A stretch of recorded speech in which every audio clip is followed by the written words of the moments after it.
The Head and the Load's crew puts a final touch for the piece's much-awaited premiere at the Joburg Theatre. The work by South African artist William Kentridge combines libretto, dance, music and projection to chronicle a hidden story, that of Africans uprooted from their lands during World War I. The piece is about the First World War, but in fact the First World War was a situation in which all the questions of colonialism, of the relationship of Africa to Europe, of the desire for Africans to be like Europeans or not to be like Europeans, got compressed and heated.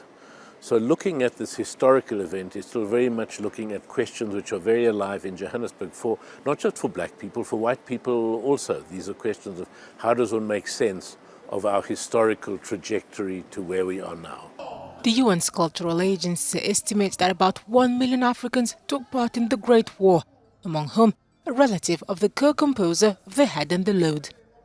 When we're thinking about sort of like this time, the World War I and that era, the SS Mendi and the sinking of the SS Mendi, doing research I found that like there's a Sibisi great something that was sort of like on the ship as well. So for me, there's something about like a personal link to it.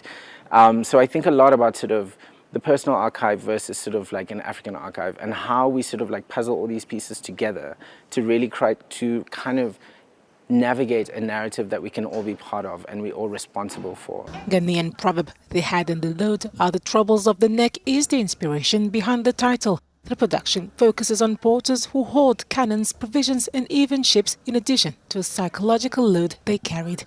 The work serves layered meanings on an imposing stage. The biggest challenge is that it's on a 50-meter stage, and how do you choreograph something to move in a 50-meter stage, and how do you allow even the movements and the elements that are moving not to compete with each other, to make sure that they are choreographed like intricately in a way that they don't interfere with each other, but they complement each other.